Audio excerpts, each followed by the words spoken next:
I'm Bartley Bloom. I'm the owner of Brewstillery, a brewery and distillery in Roseville, Minnesota.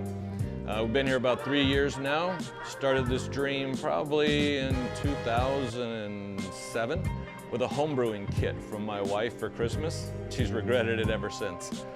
But since then, been brewing quite a bit at home. Evolved into distilling simply by realizing that there were a lot of breweries already.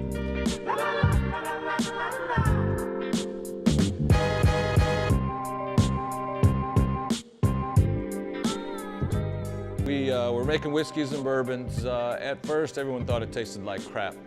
But it's true. Young whiskeys and young bourbons do taste like crap, and that's why you put them in a barrel. The barrel takes a lot of the bad flavors out and puts good flavors in. As soon as they got a little bit of age under them, everyone loved it and said this is going to be huge.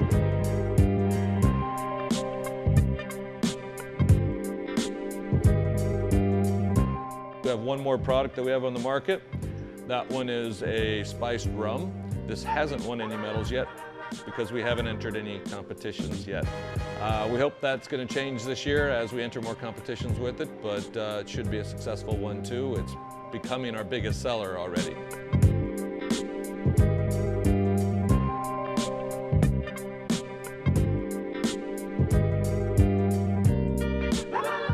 Yeah, our most award-winning one is the Poitín. The Poitín is an Irish liquor. It's made from potato peels from the Anchor Fish and Chips, an Irish fish and chippery down in Northeast. Good friends of mine, we're having a beer, chatting about the old country, and Catherine was telling me about Poitín. I thought it was romantic, it was nice, it was a cool idea, being traditional, coming back from, you know, the early 6th, 8th century or something like that, a long time ago, where they needed a use for an overabundance of potatoes. So, just like any overabundance of a sugar, you ferment it, and if it tastes good, you're great. If it doesn't taste good, you distill it. Then if it still doesn't taste good, you put it in a barrel. Poitín tasted just fine after it was distilled, so it became the national drink of Ireland.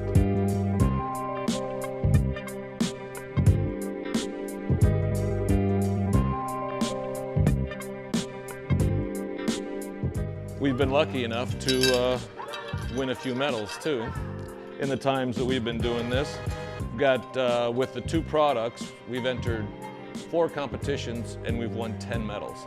I don't know if many people can say that. We're a tiny little place here in Roseville and we're batting 1,000 on competitions. We've never entered a competition where we didn't take home a medal or 2 from that competition. So we're pretty proud of that fact.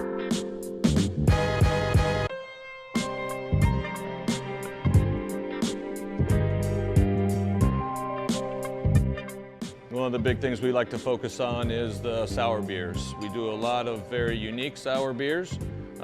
This one, Verdi, has been aged over 2 years in French Bordeaux barrels. Also, we've saved some of it back to mix in and blend in with next year's batch, so it'll be kind of a yearly release. This is one that is one of my favorites, the Berried Goza. It's got strawberries, blackberries, blueberries, raspberries, and cherries. A lot of fruit, but very little sweetness. This is what makes a sour a sour. It's very tart. You're using other forms of fermentation besides your typical cerevisiae yeast. You're using lactobacilluses and Saccharomyces and a lot of other words that I probably can't pronounce and probably shouldn't. But these bacteria actually eat more of the sugars than a normal yeast does, which gives you an extremely dry beer. It's very dry, very tart. In my opinion, the perfect sour is so tart that it sucks your dimples right into your cheeks.